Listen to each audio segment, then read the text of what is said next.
নিয়ামতের শুকরিয়া আদায় করতে হবে।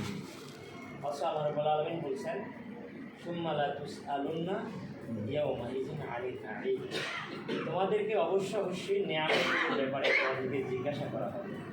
ওয়া আম্মা বিনিআমাতি রাব্বিকা ফাহাদ্দিস, নিয়ামতের ব্যাপারে জিজ্ঞাসাবাদ করা হবে। তাহলে আমাদের জন্য যে এখন অফুরন্ত সুযোগ আল্লাহ রাব্বুল আলামিন দিয়েছেন এই সময়কালটা, এখন আমরা স্বাধীনভাবে চলতেছি, স্বাধীনভাবে কাজ করতে পারতেছি, স্বাধীনভাবে কথা বলতে পারতেছি, যে যেই দলেই করি না কেন আমরা ইসলামের কথা সেভাবে বলার মতন একটা সুযোগ আছে। আমরা এখন নিজেকে অন্তত এতটুকু আশ্বস্ত করতে পারতেছি যে আমি মনে হয় এখন আর গুম হব না, আমি এখন মনে হয় দিনের কথা বললে খুন হব না, আমি এখন দিনের কথা বললে ধরে নিয়ে আমাকে এখনই জেলখানায় ঢুকিয়ে দেবে না, আমি এখন দিনের কথা বললে এখনই আমাকে একটা মামলা দিয়ে দেবেন। এতটুকু তো অন্তত আমাদের আশ্বাস আছে, আমাদের এত বিশ্বাস আছে আমার নিজের উপর। তাহলে আল্লাহ রাব্বুল আলামিন আমাদের এই সুযোগ করে দিয়েছেন, এই নিয়ামত করে দিয়েছেন। এই নিয়ামতটা কি আমাদের কাজে লাগাতে হবে না প্রিয় ভাইরা? এই নিয়ামতটাকে যদি আমাদের কাজে লাগাইতে হয়, নিয়ামতটাকে কীভাবে কাজে লাগাবে?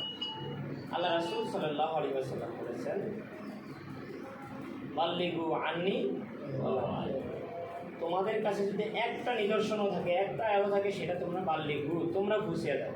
একজনের কথাই এখানে বলেন, তোমরা সবার কথাই বলেছেন, যারা নাকি দ্বীনের দায়ী মুসলমান নিজেকে পরিচয় দেয়, সবাইকে এই কাজটা তাদের করতে হবে। বলছেন যার যেখানে আছে সেখানে তাদের কাছে এই দাওয়াতটাকে গুছিয়ে দিতে হবে।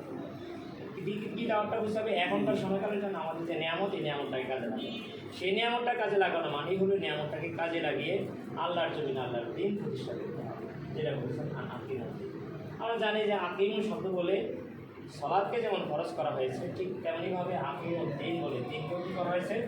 ফরজ করা হয়েছে। যেটা আপনারা জানেন যে আসলে আল্লাহর এই আদেশটা একটা নুদুবের জন্য হয়ে থাকে, একটা উজুবের জন্য হয়ে থাকে। এখানে যে আদেশটা আসছে এটা কি নুদুব না উজুব বলতে পারবেন আপনারা? এটা হলো উজুব, এটা হলো ওয়াজিব। আর নুদুব কোনটা? যেমন ধরেন আপনারা সম্ভবত সূরা আনআমের মধ্যে বলা হয়েছে যে হজের বিষয়গুলো যেখানে বলা হয়েছে যে হজের সময় তোমরা কী করো, মানে এহরাম বাঁধা অবস্থায় তোমরা পশু শিকার করতে পারবে না। সেখানে কথা একটা আসে না, হাতে আয়াতটা আমার এই মুহূর্তে মনে হয়। তো সেখানে বলা হয়েছে যখন তোমরা আবার হালাল হয়ে যাবে ফাসতাদু, তখন তোমরা কী করো? শিকার করতে পারবে। সেখানে কিন্তু শিকার করাটা, সেখানে কিন্তু ফাসতাদু বলেছে, সেটা আমাদের শিকার, সেটা কিন্তু উজুব না, অতএব ইচ্ছা করলে তুমি সেখানে শিকার করতে পারো এবার, কিন্তু হেরাম অবস্থায় তুমি শিকার করার সুযোগ নাই। আর যখন এখান থেকে মুক্ত হয়ে যাবে তখন তুমি মানে স্বীকার করতে পারো, তাহলে সেখানে নতুন, সেখানে উজুবের কথা বলা হয়। কিন্তু এখানে আকিমুদ্দিন আর আকিমুসসালাহ, এখানে কিন্তু নুদুবের কথা নেই, এখানে বলা হয়েছে কি উজুব। এখানে ওয়াজিব করে দেওয়া হয়েছে, অত্যাবশ্যক করে দেওয়া হয়েছে। ঠিক মানে আকিমু বলে সালাতকে যেমন অত্যাবশ্যক করে দিয়েছে, ঠিক তেমনিভাবে আকিমুদ্দিন বলে, আকিমু বলে দিনটাকে ফরজ করে দেওয়া হয়েছে। ফিরে বেড়ানো। তাহলে আমাদেরকে এই দিন প্রতিষ্ঠার আন্দোলন এবং সংগ্রাম করে যদি আমরা এই দিনটাকে যদি সেভাবে কোরআনের আদলে, কোরআনের সাথে যদি আমরা ঢেলে সাজাতে পারি, তাহলে সত্যিকার অর্থে আমাদের কাছে আল্লাহ রাব্বুল আলামিন যে এখন যে নিয়ামত দিয়েছেন সেই নিয়ামতটাকে আমাদের কাজে লাগাতে পারবো, পরকালে আল্লাহর কাছে জবাব দিতে মুক্তি পাবো। ফিরে বানাবো। হয়তো বলবেন আপনারা যে আসলে এখন আমরা এটাকে কীভাবে, আমরা তো কাজ করতেছি, আমরা তো বিভিন্ন জায়গায় সম্মান করতেছি, কথা বলতেছি, সেখানে আলোচনা করতেছি, তাহলে আমাদের আর কী কাজ? আমরা তো এইভাবে করে যাচ্ছি। আসলে এভাবে করে গেলেই হবে না, আমাদেরকে কিন্তু নেতৃত্বের আসনে আসতে হবে। ওলামায়ে কেরামকে নেতৃত্বের আসনে আসতে হবে, ওলামায়ে কেরামকে নেতৃত্ব দিতে হবে জাতির, এই সমাজের।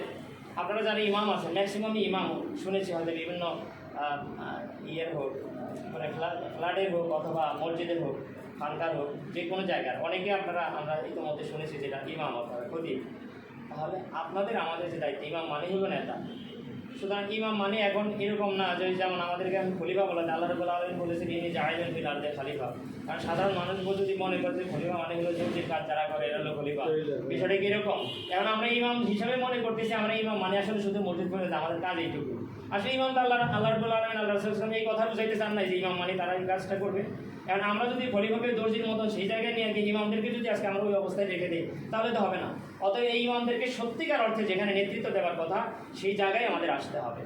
আর ইমামদের পিছনে যারা মুক্তাদি হিসেবে থাকবেন তাদেরও দায়িত্ব থাকে যে ইমাম যদি ভুল করে মসজিদের ভিতরে নামাজের মধ্যে, তখন সাথে সাথে যেমন আমরা লোকমা দিয়ে থাকি, ঠিক তেমনইভাবে আমাদের নেতা যদি কোনো কাজ করতে গিয়ে ভুল ত্রুটি করে থাকে, তাহলে সিস্টেমেটিক তাকে সুন্দরভাবে শুধরানোর জন্য তাকেও সেভাবে মানে হকের পথে নিয়ে আসার জন্য আমরা সেটা চেষ্টা করি। তো সেই কাজটা দুই পক্ষেরই আছে, কিন্তু একত্রিতভাবে আমাদের এই কাজগুলি করতে হবে প্রিয় ভাইরা। তাহলে আমি যে বিষয়টি বলতে চেয়েছি, আপনাকে অনেক কথা হয়েছে, আমি আপনাদেরকে আর বিরক্ত করতে চাই না। আমাদের উপর এখন যে আমাদের সামনে যে অফুরন্ত সুযোগ আছে, নেয়ামত আছে, সময় আছে, এই সময়টুকুকে যদি আমরা কাজে লাগাতে ব্যর্থ হই, আমরা যদি এইটুকু সময়টাকে কাজে লাগিয়ে দিন প্রতিষ্ঠার আন্দোলনকে ব্যবহার না করি, ভাই বলেছে সেটা যেই কোনো আপনি আন্দোলন করেন, ইসলামী আন্দোলন করতে হবে। কারণ ইসলামী আন্দোলন থেকে বের হয়ে যাবেন, আপনার জাহান্নাম ছাড়া কোনো উপায় নেই। আল্লাহ রাসূল সাল্লাল্লাহু আলাইহি ওয়াসাল্লাম স্পষ্ট করে বলেছেন, মান সাজ্জা সুজা বিল্লাহ। সুতরাং আমাদেরকে এখান থেকে বের হয়ে যাওয়ার সুযোগ না, আমাকে ইসলামী একটা দলের মধ্যে অবশ্যই আমাকে থাকতে হবে। ইসলামী দল থেকে বের হওয়ার কোনো সুযোগ নেই, খারিজ হওয়ার কোনো সুযোগ নেই। তাহলে আমাদেরকে যে বিষয়টা করতে হবে, এখন আমরা যদি নিয়ামতটাকে কাজে লাগিয়ে এই কাজটা যদি করতে ব্যর্থ হই, তাহলে অপেক্ষা করতে থাকেন আল্লাহ রাব্বুল আলামিনের ওই আযাব এবং গজব যেভাবে এখন এসছে। আজকে আমরা দেখি সেই ফিলিস্তিনের উপরে আমরা হয়তো অনেকে মনে করি যে তারা তো দোয়া করতেছে, এত দোয়া করছে আল্লাহর কাছে, দোয়া তো কবুল হয় না। দোয়া কি এমনিতে কবুল হয়ে যাবে বলেন? এক সময় আল্লাহ রাসূল সাল্লাল্লাহু আলাইহি সাল্লাম 313 জন মুমিন মুসলমানকে নিয়ে বদরের যুদ্ধে সেখানে নেমে গিয়েছিলেন। সেখানে যাওয়ার পরে 313 জনই যা মুসলমান ছিল সবাইকে নিয়ে ময়দানে গিয়ে এরপর আল্লাহর কাছে বলেছেন, আল্লাহ আমার কাছে যা শক্তি সামর্থ্য ছিল, অস্ত্র শস্ত্র যা ছিল সব কিছু নিয়ে তোমার এই ময়দানে এসে হাজির হয়েছি। তুমি যদি চাও যে আগামী দিনে দিন প্রতিষ্ঠা মানে তোমার এই জমিনে দিন প্রতিষ্ঠা হোক, তাহলে তুমি আমাদেরকে সাহায্য করো। আর যদি তুমি চাও যে এখান থেকে দিন শেষ হয়ে যায়, তাহলে ভাইসাল্লাহ তোমার, তুমি যা করার সেটা।